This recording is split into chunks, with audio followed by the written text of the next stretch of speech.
township rural roads do not have traversable shoulders.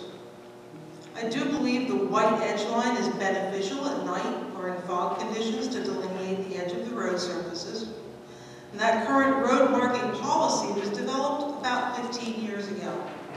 Should the board be dissatisfied and wish that policy revisited, a meeting can be scheduled with the roadmaster and the police chief to review the policy and provide recommendations to this board. Also raised last week, Mr. Cohen asked why connection to the Burke property at 3 Main Road was rejected. I checked my file correspondence from July through September of 2016 regarding a proposal to connect for that property by crossing Mangan Cemetery roads, then traversing the private property owned by Mr. McFarland to access an existing cleanout that had not yet been located by the design engineer. We cited numerous concerns, including the McFarlands did not want to grant a 20-foot wide access for the private lateral, so a waiver would be required from the board to narrow the minimum easement size to 10 feet.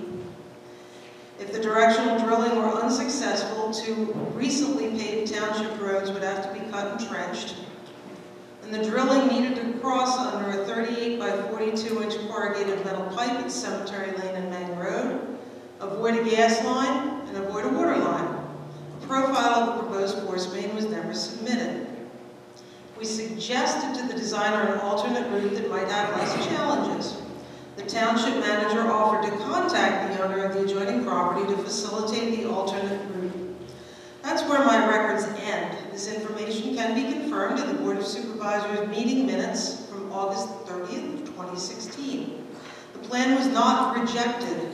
About a year later, I observed activity at the property suggesting an on-lot system repair or replacement. Another question was raised by Mr. Jacobs. He asked why we did not halt planting of trees along the open space at Arcadia Station. Now, planting of the trees is part of the developer's approved plan, and financial security is posted by them to secure that work. A suggestion had been made by a resident to ask the developer to donate money to the township so the township could plant the trees instead. Now, this would have been more easily accomplished during plan approval rather than after the agreements were signed. The township doesn't have staff available to purchase and plant trees or a current contract with a landscaper for tree planting. It's probable that this would cost the township more to contract and plant these trees than it cost the developer. A suggestion was made at that meeting that planting was expedited because this question was asked. I'd like to confirm that I had no communication with the developer, the site contractor, or their agents regarding the resident suggestion that they donate money instead of planting trees. There was no direction from township officials to pursue this issue, and it would have been contrary to the signed and recorded developers agreement. And then lastly, a question was raised about street signs at the intersection of Schwenk and Zieglerville Road. The street signage at this intersection has been maintained at the east corner of the intersection, even though that sign pole was disturbed in recent weeks by sidewalk construction. The sign that was once on the west corner of the intersection in the lawn of the Woods property will be instead installed in the north corner as it becomes township property. Those are all the items in my report this evening. I do have a LTAP technical fact sheet on centerline markings I can leave at the front office with the township if there are any additional questions on it. I just have one quick question. Do you know if the Copper Ridge Homeowners Association was contacted prior to construction at 104 Main Road? I believe that vacant lot at the corner, which they may have gone through, belongs to the HOA. Their plan had them staying along the right-of-way of Main Road and Mine Hill Road. Their plan did not have them going to any private property. But to answer the question, no, I'm not aware of them being contacted. Sorry, I know you talked to the state on any lines. I know Bob said he has talked to them. Did he mention anything about Bob talking to them? I actually mentioned Bob's name when I asked the question about the statement that he had made. Mr. Sermon did recognize Bob's name. He was of the impression, Bob, that you were a supervisor for Lower Frederick Township. So I lovely conversation with him. I know Vince from other projects, and got some good information. Thank you. Warren. Warren Jacobs, Home Road. Regarding those trees on Arcadia, I think we need to improve our system with communication with the developer for things that are covered by our saldo. Now that those trees are in and they're planted underneath of the power lines, which does not conform to our saldo, what do we do then? We just let that slide, or do we ask them to change that? Or did anybody inspect that when they put it in? Or did anybody communicate with the developer to suggest that they follow our saldo and keep them 15 feet from the power lines? Ideally, we could have communicated with them and had more than 15 feet because it's open space that's going to be dedicated to the township. And there are trees that grow to be giant and are underneath to keep those three-phase lines. I measured the two closest to Schwank Road. The farthest tree towards Schwank Road is 4 feet from being beneath the one phase of the primary. They're about 11 feet from the pole. I mean, it's just, we don't follow our saldo, is what I'm saying here. So, Mr. What do we do about this? I'll take a look at that. I'll review it with my inspector against the approved plans, and I'll give you an answer at the next meeting. Well, what do we do? Do we enforce something like that when something gets done wrong? I don't know that it was done wrong. I'll take a look at where they're planted out there and how it relates to our code and our approved plans, and I'll report back. But as a general matter, yeah, there's a plan that has been reviewed. It's been approved by the board. They're supposed to build according to the plan. Well, they did. Well, that's going to be Well, checked if the out. plan conformed to our saldo, they didn't. Warren, I follow you 100% because they said they wanted trees up on 73. It's right underneath the high power line. So what do you do? I don't know. So, Well, we would have to wait for saldo to do that. more to come. More to come. That's what Carol, you heard. Yes. Janet Ragusa, Schwank Road. How do you spell your last name? I'm sorry? Thank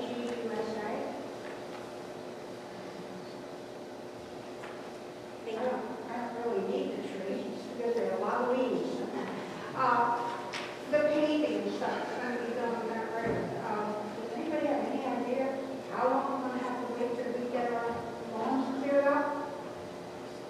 It's a mess, you know it. Yes, ma'am. I actually reached out with that question right before Memorial Day. Unfortunately, our contact at Schlauch, the fellow who was running that site, has been incapacitated. Schlauch is sending a replacement, and we're waiting to find out who that is. So I hope to have a date soon that I can share with you, but I don't have a date tonight because of the That's change in these doing too, you know. I've locked myself in again. We have people walking dogs and they think that's just a mess and they just have a long leash into this. Oh. I wouldn't want the trees. They can save money on those. I don't want the leaves. I'm sorry, what is your address? Schwank Road. Schwank Road, thank you. Okay. Move on. Public Works, monthly report. Tom's For the month of May, we did two sump pump inspection. We got the slide board replaced up at the Township Park, that was in. The roads were swept. We worked on the parking lights here. That's all I got. Any questions, Tom? Yes. Is that me? Yes. Yeah, my name is Gail Gosser, Fairlock Road. I do have a question about the road sweeping.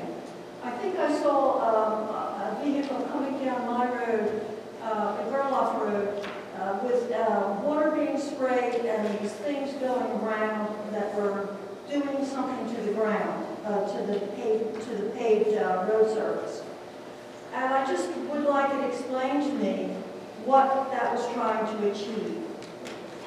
I couldn't quite grasp what it was trying to achieve from observing this taking place. Well, it's done for two reasons. For the last 15 years, we've been street sweeping all the roads in the springtime to pick up the residual salt and cinders, basically the cinders. I can no longer get cinders anymore from the state prison, so I have to use anti-skid. That does not grind up and break up as much, so there's a lot of residual stone on the road, so we try to get as much of that up as we can. Does your machine suck these stones up? Yeah, and then it dumps it into the dump truck. It's got a vacuum as well. I actually saw a lot of, I didn't know whether you were cleaning because the truck went off to the side of the road and all the dirt on the side of the road kind of went back onto the road.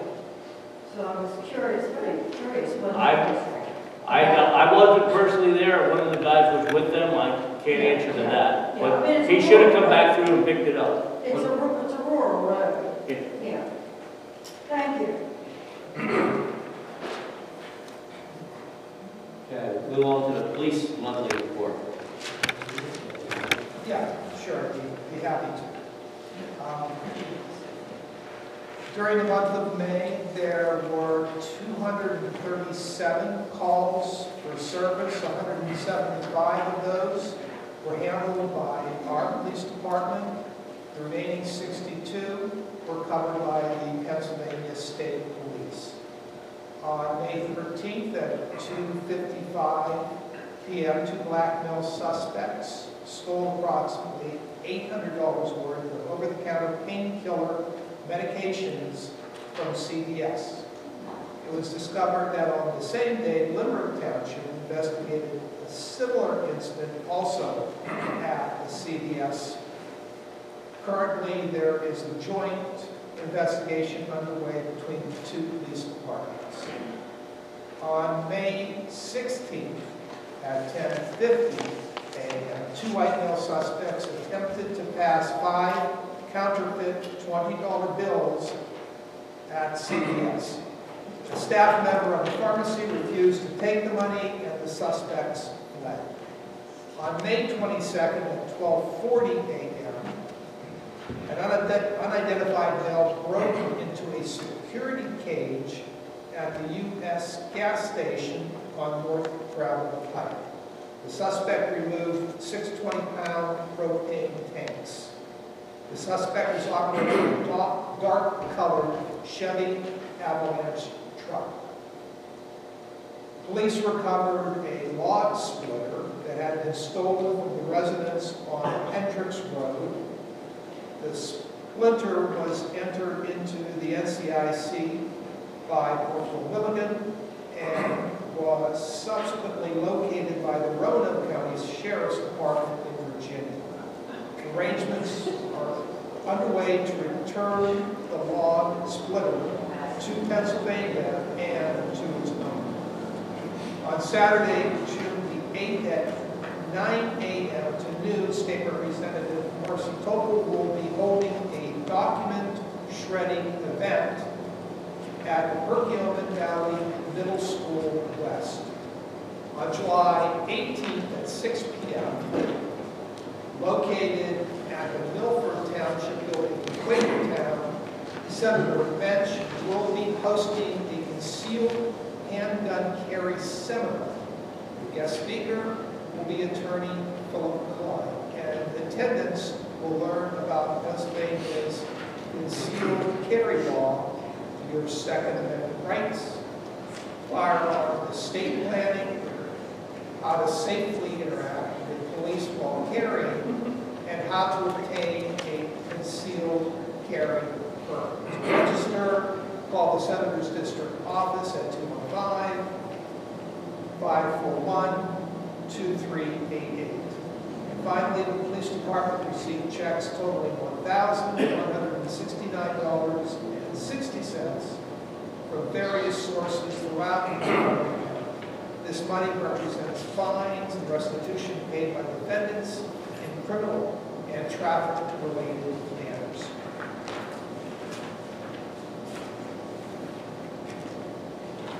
Township manager. The first item is an agreement, performance agreement with AM Radio Tribute Band for you. This is for their performance on Thursday, August 22nd. I understand that we have an annual Music in the Park event, and help me out, which park is this going to be held at? Coble Park. This $1,500 is already reflected in your 2019 budget. It's our recommendation that the board approve the performance agreement and authorize the manager to sign. Also move. I'll second. Any questions? Let's hope that the weather cooperates. Second. Very realistic ideas. A vote. Aye. Aye. Aye. The second item, Mr. Chairman, is an update on the Burlock Bridge repair project. You have set aside money in your 2019 budget for this. We found, however, early in the year that we discovered through Bill Bushnell, who works for Representative Topol, that the state was soliciting projects for the 2019 bridge bill, which referred to as bridge bill number 14 at the moment. So Carol and I included this project in that bridge bill in the hopes that perhaps we'll get lucky and get some of the bridge repairs funded. At the moment, there's no final action taken on the bill. They expect that by the end of June or early July that we'll receive word one way or the other. So it's my recommendation to the board that we simply wait and see if we will get lucky, and if that's not the case, perhaps we move forward on that project. There may be other grant opportunities out there, but for the moment, I suggest we wait and see until at least early July to see how this plays out. Just so everybody knows, the Burlock Road Bridge is to be painted again. Keep updating the paint so it doesn't rust away. So it possibly could be sandblasted and painted. That's what that's for. Yes. Bill Smith, Burlock Road. I think it should be duly noted in your application for that grant money that that is a nationally historic bridge, and therefore it certainly should warrant special consideration in the allocation of those funds. That's my personal opinion. Bob Burns, Liverpool Road. I think it was last November, Terry, you had directed Kevin to buy some get quotes on the painting. I think somebody had put a $80,000 estimate out there, but you had asked him to get those quotes. Have we received any quotes on the painting? Time out, Bob. I wasn't around last November. No, I didn't. Okay, I thought I heard you say I told you. No. I misheard you. No, it's Barry Sachs that directed Kevin to buy. I'm sorry. As far as I know, he hasn't gotten it. Now, If he did, you got to check it. well, the guesstimate that we have is around $100,000 for the project. That's a guesstimate. Well, I mean, while we're waiting, would it be prudent to go ahead and get some estimates so we have an idea as to what, when you find out whether or not the grants come in or not? That's what we're, matter of fact, he did contact Roadcom. Because Roadcom was the one that tightened it up. Oh, I'm sorry, J.D. Eckman was the one. They're the ones who fixed it and tightened it up then for us. You're right, and then we asked if we'd get a price to sandblast and paint. Yeah, that came from JDF quite some time ago now, I think $1,000. So that's where we sit right now. Okay, so we do have a quote then.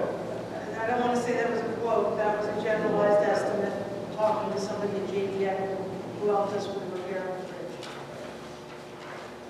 Yeah, and I recall from memory from the 2018 budget, I think we put about $150,000 in for that, and the price probably had gone up in 2019. So if we can get some help paying for that, that would be great for our budget. All right.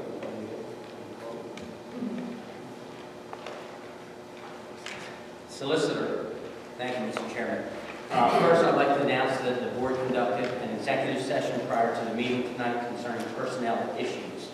Secondly, at the meeting last week, the board asked the township manager to look into the letter written by the prior township manager concerning 104 Main, and the township manager passed on sections of the code book, and I reviewed them with him, and the product from that is a proposed amendment that the board can accept or reject.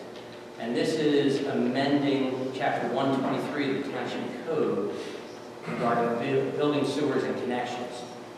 Presently, the code states that no person shall connect with any sewer without first obtaining a permit in writing from the township. It doesn't say necessarily that it has to be obtained from the Board of Supervisors. The proposed amendment, if you want to do this, would require that anyone who wants to connect must first obtain approval from the Board of Supervisors or its designee, and a permit in writing from the township. So you have kind of a two-step process. I have a question. What is board's designee? I put that in there to give the board some flexibility, because presently, if you don't designate anybody, it has to come before the Board of Supervisors.